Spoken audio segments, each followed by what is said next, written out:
Pagpasok pa lang ni Miguel sa mansyon ni Rodel, nakita na niya si Camila na nakaupo sa sofa at mukhang nanunood. Mabilis niya itong nilapitan. "Miss Beautiful," tawag niya rito. Napalingon naman sa kanya si Camila. Naningkit ang mga mata nito na makita siya. Agad itong tumayo. Bago pa niya ito malapitan, umatras na ito. "Bakit ka narito? Ano ang ginagawa mo rito?" Nakasimangot nitong tanong sa kanya. Lumuhod si Miguel sa harapan ng asawa. Alam niyang galit ito sa kanya. "I'm sorry, Miss Beautiful. Kasalanan ko ang lahat kung bakit nangyari sa iyo ito. Sana mapatawad mo ako." Napaismid naman si Camila. "Sorry? Patawad? Bakit ang dali para sa'yo na sabihin ang mga salitang yan? Kaya kahit ilang beses kitang patawarin, paulit-ulit ka lang nagkakamali. Ayoko na, Miguel. Tama na. Tigilan mo na ako." "Pero Miss Beautiful, tama na please. Ibalik mo na lang sa akin ang anak ko. Tapos maghiwalay na tayo. Ayoko na makisama pa sa'yo." Napatigalgal naman si Miguel. Hindi siya makapaniwala sa kanyang narinig. Bigla siyang napatayo. "Miss Beautiful, nagbibiro ka lang ba? Hindi ka makikipaghiwalay sa akin dahil mahal mo ako. At mahal na mahal din kita." Marahan naman na napailing si Camila. "Sinungaling ka! Sinong kinagago mo ha? Ang sabihin mo, sarili mo lang ang iniisip mo. Gustong-gusto mong manakit, pero ayaw mo nang nasasaktan ka. Napaka-unfair mo, Miguel. Alam kong napakalaking kasalanan ko sa iyo, Miss Beautiful. Pero huwag naman sana ganito. Pag-usapan natin ito ng maayos. Hindi ka ba naaawa kay Marcos? Kawawa naman siya kapag nagkahiwalay ulit tayo." Umikot naman ang mga mata ni Camila. Napahalukip pa ito. Mas kawawa siya kapag patuloy siyang nakisama sa isang ama na katulad mo. Hindi siya matututong manindigan at magpakalalaki dahil ang tatay niya ay walang bayag. Napahawak naman si Miguel sa kanyang dibdib. Kung patalim lang siguro ang mga salitang binitawan ni Camila, baka kanina pa siya bumulagta sa sahig. Masyadong masakit ang mga salita ng asawa niya. Pero deserve niya iyon. Ang laki ng kasalanan niya rito. Pero ayaw niyang maulit ang nangyari ng dati. Hirap na hirap siyang mamuhay ng 5 taon. Hindi na niya kakayanin kung magkahiwalay sila ulit ni Camila. "Please, Miss Beautiful, just give me another chance. Hindi ko kayang mawala ka. Maawa ka naman sa akin." "Maawa? Bakit ikaw? Hindi ka naman naawa noong sinabi ko sa iyong walang katotohanan ang video na ipinakita mo. Kaya bakit ako maaawa sa iyo ngayon? Ibalik mo na lang sa akin si Marcos. Kung ayaw mong sa korte na lang tayo mag-usap, umalis ka na. Ayaw ko na makipag-usap pa sa iyo." Tinalikuran na siya na Camila. Balak sana niyang sundan ito, ngunit pinigilan naman siya ni Rodel. "Hayaan mo muna siya. Masama pa ang loob niya. Mabuti pang umuwi ka na muna. Pwede ka namang bumalik sa ibang araw. Welcome ka naman dito sa bahay." "Maraming salamat, Rodel. Babalik ako bukas. Isasama ko ang anak namin. Baka sakaling lumambot ang puso ng asawa ko." Kinabukasan, maagang umalis ng bahay si Miguel kasama si Marcos. Dumaan muna sila sa bake shop ni Jenicel. Bumili siya roon ng cupcake at cookies. Pasalubong nila iyon kay Camila. Nang makarating na sila sa mansyon, naabutan nila sina Camila at Rodel na nag-aalmusal. "Mami?" Sigaw ni Marcos na makita nito si Camila. Napangiti naman na malapad ang asawa niya. Tumayo ito at sinalubong ang anak nila. Halos mapaiyak siya na makitang nagyakapan ang mag-ina niya. Ilang araw na umiiyak si Marcos. Magmula nang mawala ang ina nito. Ni hindi nito gustong pumasok sa school. Nahihirapan din siyang pakainin at patulugin ito. Ngayon nagkita na ang mag-ina niya. Kahit paano gumaan ang pakiramdam niya. Inayayahan sila ni Rodel na saluhan sila sa almusal. Agad naman siyang pumayag. Pinaupo ni Camila si Marcos sa tabi nito. Siya naman ay umupo sa tapat ng asawa niya. Kapansin-pansin na naging magana si Marcos. Panay ang subo nito. Muntik pa nga itong mabilaukan. Mabuti na lang at maagap si Camila. Marcos, gusto mo bang manood ng TV? May malaki kaming TV dito sa bahay. Kasing laki ng pintong yun. Wika naman ni Rodel matapos silang kumain. Namilog naman ang mga mata ni Marcos. Talaga po? Gusto ko pong makita. Saan po iyon? Halika, puntahan natin. Inilahad ni Rodel ang kamay nito kay Marcos. Napatingin naman si Marcos sa kanya. Pagkatapos ay kay Camila. Sige na anak, sumama ka na kay Tito Rodel mo. Dito lang kami ng mami mo. Mag-uusap lang kami. Wika naman ni Miguel. Pumalakpak naman si Marcos. Tinanggap nito ang kamay ni Rodel. Nag-thumbs up pa siya kay Rodel bago umalis ang mga ito. Nang mawala sa paningin nila ang dalawa, niyaya ni Miguel ang asawa sa living room. Ano na naman ang kailangan mo? Bakit hindi ka pa umuwi? Mag-usap muna tayo, Miss Beautiful. Pag-usapan natin ang ating anak. Inirapan naman siya ni Camila. Wala na tayong pag-uusapan pa. Iiwan mo na sa akin si Marcos. Ako na ang bahala sa kanya. Hindi niya kailangan ang amang katulad mo. Kaya ko naman siyang buhayin. Nabuhay naman kami na maayos noong wala ka. Ginulo mo lang ang tahimik naming buhay. Umalis ka na at huwag nang magpapakita pa sa amin kahit kailan. Pakiwari ni Miguel ay may bumaril sa kanya at tumatago sa kanyang puso. Mas masakit pa ang mga salitang iyon ni Camila kaysa sa mga sugat na natamo niya noong nasa serbisyo pa siya. Alam niyang nasaktan niya ito. Pero ang sakit naman gumanti ng asawa niya. Huwag ka naman magsalita ng ganyan, Miss Beautiful. Kailangan tayo ni Marcos. Huwag mo naman siyang ilayo sa akin. Alam kong may kasalanan ako sa iyo. Pero huwag mo naman akong parusahan ng ganito. Nakikiusap ako sa iyo. Wala akong pakialam sa iyo. Umalis ka na. Ayokong makita ka pa. Alis! Bulyaw naman sa kanya ni Camila. Hindi nakakilo si Miguel dahil sa gulat. Aalis ka ba o hindi? Ipapakaladkad kita sa mga tauhan ni Rodel. Banta pa nito sa kanya. Ngunit hindi pa rin natinag si Miguel. Pero nang may lumapit sa kanya na 2 tauhan ni Rodel, napilitan siyang sumama sa mga ito. Babalik ako, Miss Beautiful. Hindi ako papayag na magkahiwalay tayo. Sigaw niya bago tuluyang makalabas ng pintuan. Tinutuon ni Miguel ang kanyang sinabi. Araw-araw siya nagpunta sa bahay ni Rodel para makita ang mag-ina niya. Ngunit nagmatigas naman si Camila. Ayaw talaga nitong sumama pabalik sa kanya. Kaya hindi na rin niya pinilit si Marcos na sumama pa uwi. Sa sumunod na 3 buwan ay naging parte ng routine niya ang dumalaw sa bahay ni Rodel.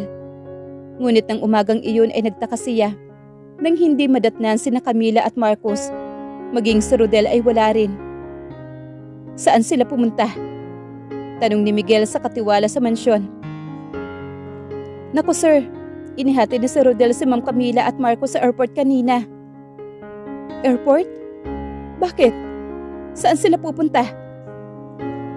Hindi ko po sigurado sir.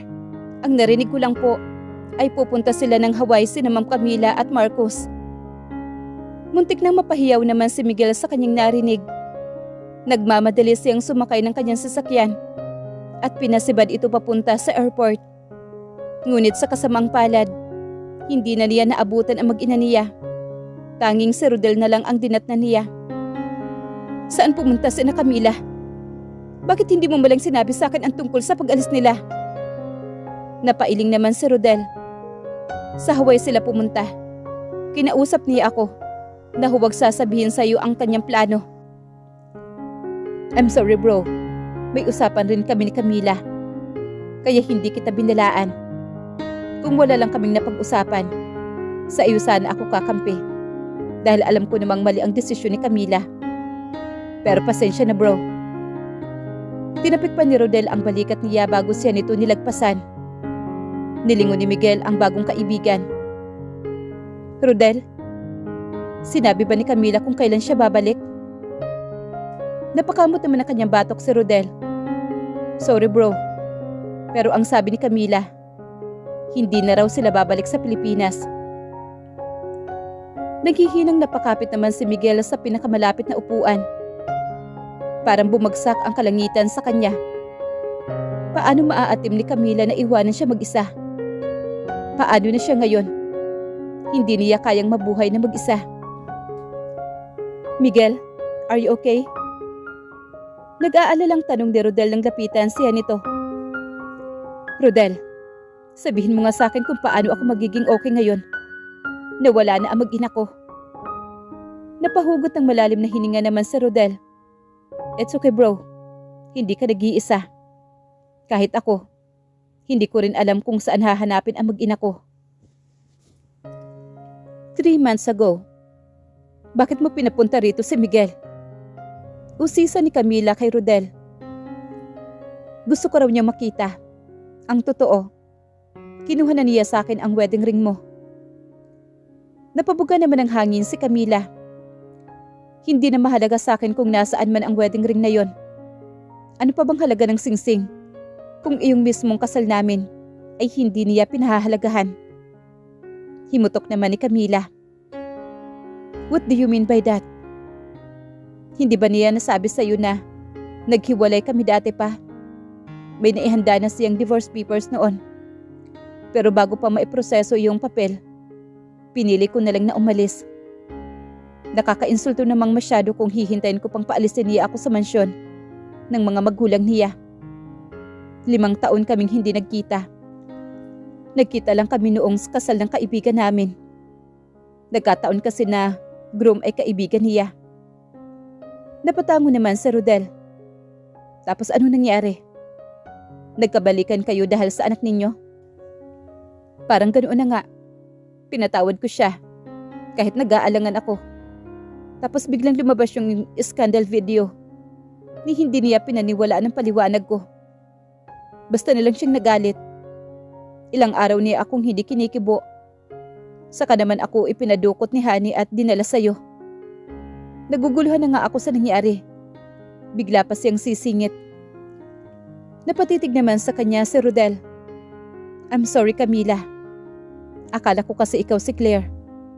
Iyong sekretarya kung nanloko sa akin. Tinulungan niya ang kanyang nobyong si Elmer na pagnakawan ako. Pati wedding ring ng asawa ko. Pinag-interesan nilang dalawa. Humugot ng malalim na hininga naman si Camila. Paano mo ba naisip na ako ang sekretarya mo? Sinabi ni Honey, saka magkamukha kayo. Para nga kayong kambal. Iisa ang mukha ninyo. Pero pareho lang kaming nagkamali ni Miguel. Ikaw, pinagkamalan kitang si Claire. Tapos si Miguel naman, pinagkamalan niyang ikaw iyong nasa video scandal. Samantalang si Claire naman iyon, kasama niya si Elmer. Napakurap naman ng ilang beses si Camila. Ang totoo niyan, ampun lang ako ng mga nakagisnang kong mga magulang. Si Stella lang ang tunay nilang anak. Pero wala akong idea kung may kapatid pa ako sa tunay kong mga magulang. Sana kalimutan mo na lang yung nangyari. Hindi ko talaga sinasadya. Kasalanan lahat ito ni Honey. Tumango na lang si Camila. Pero sana huwag mo nang papuntahin pa rito si Miguel. Ayoko na talaga siyang makita. Walang kwentang lalaking yun. Napakagatlabi naman sa Rodel. Hindi ko yata magagawa yan. Hindi ba't dadalhin pa dito ni Miguel iyong anak ninyo? Isa pa'y kakailanganin ko rin ang tulong niya para mahanap ko ang aking asawa. Baka kilala mo siya. Sino ang kakilala ko? Iyong asawa ko. Inilabas ni Rodel ang cellphone nito. May pinindot ito bago inabot sa kanya. Halos malaglag naman ang puso ni Camila nang makita ang wallpaper sa cellphone ni Rodel. Asawa mo ito? Anong pangalan niya? Siya si Maria Stella Almasan. Kilala mo ba siya? Tuluyan na nalaglag ni Camila ang cellphone ni Rodel na hawak niya. Agad naman itong pinulot ng lalaki. May problema ba, Camila? I'm sorry kung nahulog ko ang phone mo. Nagulat lang talaga ako. Paano mo naging asawa si Stella? Sa pagkakaalam ko, nagpakasal ang kapatid ko kay Ramil Holyo Calianta, yung matandang may-ari ng United Bank. Napahilot naman ang kanyang sentido si Rodel. It's a long story to tell. Pero para sa kaalaman mo, ako ang nag-iisang anak ni Calianta. Ako na ang CEO ng United Bank ngayon. Napapalatak naman si Camila. Ang gulo na nga ng buhay ko. Mukhang mas magulo na naman ang kapatid ko. Paano pa siya nawala? Napapikit naman si Rodel ng ilang segundo. Nang magmulat ito ng mga mata, namumula na ito. Nagpaalam lang siya na uuwi muna sa bahay ng mga magulang ninyo para dalawin ang inyong tiyahin. Pero hindi na siya bumalik mula noon. Hanggang ngayon hindi ko pa rin siya mahanap. Halos nalibot na namin ang buong Pilipinas sa paghahanap sa kanya. May idea ka ba kung saan siya nagpunta? Natahimik naman si Camila. Pilit niyang inaalala kung kailan niya huling nakita at nakausap ang kapatid. Sa pagkakatanda ko, nakausap ko pa siya ilang araw pagkatapos niyang sapilitang kunin ni Mr. Calianta. Pero hindi na kami nagkita. Sa cellphone na lang kami nakapag-usap. Ang sabi niya, okay lang daw naman siya. Ilang buwan lang ang nakalipas. Umalis ako sa mansyon ni na Miguel. Pag-uwi ko ng bahay namin, wala doon si Tita Ines. Sumama daw siya kay Stella noong nagpunta ito sa bahay namin. 1 linggo bago makarating doon, ang sabi ni Nanay Cora, narinig daw niya ang pag-uusap ni Tita Ines at ni Stella. Buntis daw ang kapatid ko at tinatakasan daw niya ang kanyang asawa. Kwento naman ni Camila. Pinandilatan siya ni Rodel. Buntis si Stella? Sigurado ka? Oo. Iyon naman ang kwento noon sa akin ni Nanay Cora. Kung buhay ang batang yon, baka magkasing edad sila ni Marcos. Magli5 taon na ang anak ko. Napakapit naman si Rodel sa likod ng sofa. Nakatayo kasi silang dalawa habang nag-uusap. Kumurap-kurap naman si Rodel. Nagulat pa ito sa kwento niya. O hindi lang ito makapaniwala sa kanyang sinabi. Kung ganon, may anak kami ni Stella. Nagkibit-balikat naman si Camila. Siguro, ikaw ba ang ama ng ipinagbubuntis niya noon? Of course, wala nang iba. Okay, sinabi mo eh. Pwede mo ba akong tulungan na mahanap siya? Sure, pero hindi ko naman alam kung nasaan siya. Kung gusto mo, ibigay ko na lang sa iyong address ng lahat ng mga kamag-anak namin at ang mga lugar na maaari niyang puntahan. Kaya lang may 3 kondisyon ako. Nagliwanag naman ang buong mukha ni Rodel. Walang problema. Kahit anong hingin mo papayag ako. Napangiti na lang na malapad si Camila. Pagkakataon na niyang hingin ang bagay na magagamit niya para makalayo siya sa presensya ni Miguel. Una, gawan mo ng paraan na makaalis kami ng anak ko dito sa Pilipinas sa lalong madaling panahon. Pangalawa, hindi mo sasabihin kay Miguel ang plano kong ito. Pangatlo, hahayaan mo kami mag-ina na dumito muna sa bahay mo hanggat hindi pa kami nakakaalis. Iyon lang pala. Magagawa ko lahat ng gusto mo. Pero hindi ka pa pwedeng umalis ngayon. Ididemanda pa ni Miguel si Hani. Kailangan pa ang testimony mo sa korte para tumibay ang kaso at mas madaling maipakulong si Hani. Marahan na napailing naman si Camila. Hindi na ako makapaghihintay pa na matagal. Kapag nakuha ko na ang anak ko, gusto ko na ring umalis kami. Kahit saang parte ng mundo, basta makarating kami sa malayo, wag lamang sa malapit kay Miguel. May pera naman siya at maimpluwensya pa ang pamilya nila. Kayang-kaya nilang kumuha ng abogado na maipapanalo ang kaso, kahit wala ako o ang testimonya ko. Napakamot naman ang kanyang ulo si Rodel. Pero mas maganda pa rin na narito ka. Iba pa rin ang bigat ng testimonya mo. Napahilot naman ang kanyang sentido si Camila. Ang hirap palang makibargain kay Rodel. Okay, ganito na lang ang gawin natin. Habang hinihintay namin na maayos ang aming papeles, makikipag-cooperate din ako sa abogado. Sisipot ako sa mga hearing kung kinakailangan. Pero kapag okay na ang papers naming mag-ina, aalis na kami kahit hindi pa tapos ang kaso. Paglilinaw naman ni Camila. Mas mabuti yan. Hindi nga kaagad nakaalis sa Camila. Kahit pa kinabukasan ay inihatid ni Miguel sa kanya si Marcos. Natagalan pa ang pag-aayos ng mga dokumento nilang mag-ina. Kaya tuloy nagkaroon pa ng panahon si Miguel na bisitahin sila mag-ina.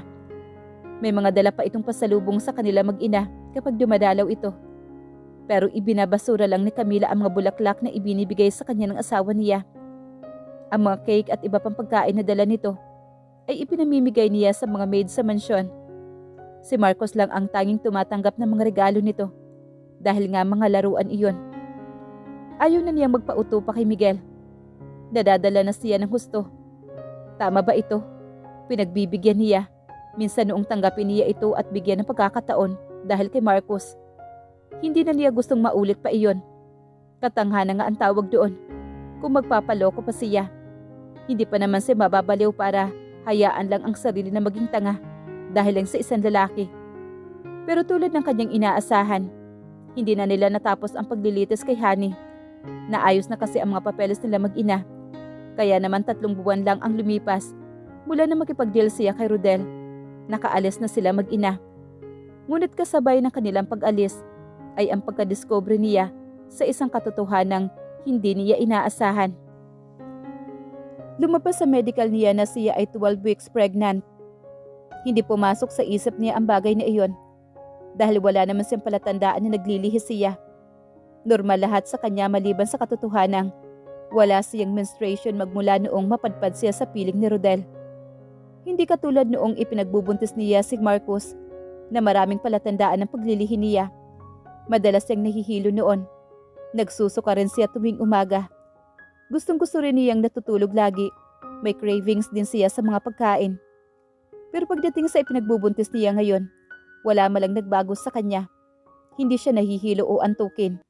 Hindi rin siya nagsusuka at lalong wala siyang hinahanap na pagkain. Naisip niya tuloy na napakabait ng anak niya. Alam nito siguro na wala sa sarili nilang bahay at nakikitira lang sa iba, kaya hindi siya nito pinahihirapan. Kung hindi lang talaga lumabas sa medical niya na buntis siya, hindi maniniwala si Camila na may nabuong buhay sa sinapupunan niya. Pero katulad na naging kapalaran ng panganay nitong kapatid, mag-isa na naman niyang bubuhayin at aalagaan ito. Mabuti na lang at may trabaho pa rin siya. Maaaring pa rin siya magsulat kahit saang lupalo pa siya makarating. Nanghihinayang nga lang siya sa kanyang bookshop. Iniwan na niya iyon. Una at ngayon, iniwanan din niya ang pangalawa. Ayaw na kasi niyang pumunta sa Grand Pacific kung saan naroon ang bookshop niya. Nag-aalala kasi siya na baka makita siya roon ni Miguel o ng mga magulang nito. Binigyan din siya ng malaking halaga ni Rodel para may panggasto sila habang naghihintay siya ng kanyang susweldohin. Malaki nga ang naitulong sa kanya ng hilaw niyang bayaw. Bukod sa pag-aayos ng mga papeles at pagbili ng tiket, ang bahay na titirhan nila ay pagmamay-ari din ito. May dadatnan din daw silang kotse na nakapark sa bahay nito. Kaya halos wala na silang poproblemahin pa. Maliban na lang sa araw-araw nilang gastusin. Siguro kung sinabi pa niya na buntis siya, baka madagdagan pa ang tulong na ibinibigay nito. Pero hindi na niya ipinaalam ang kanyang pagbubuntis. Baka kasi makarating pa iyon kay Miguel. Mamaya habulin pa sila ng asawa niya. Ayaw na niya makisama rito o makipag-ayos man lang. Dalang-dala na siya sa pangit nitong pag-uugali. Lagi na lang siya nitong pinaiiyak at binibigyan ng sama ng loob. Nagsasawa na siya. Mabuti pang magkanya-kanya na lang sila. Bahala na ito sa buhay nito. Bahala na rin siya sa buhay nila mag-ina. Mahirap man pero kakayanin niya. Hindi lang naman pera ang kailangan niya para mabuhay sila ng matiwasay. Mahalaga rin para sa kanya yung tahimik na buhay. Walang nanggugulo o nang-aaway sa kanya. Sa piling kasi ni Miguel, lagi silang ginugulo ng ibang tao. Kaya madalas iyon din ang dahilan kung bakit nag-aaway sila mag-asawa. Pero ngayong titira sila sa ibang lugar at malayo kay Miguel, umaasa siya na matatahimik na rin ang buhay nila. Sana wala namang gugulo pa sa kanila.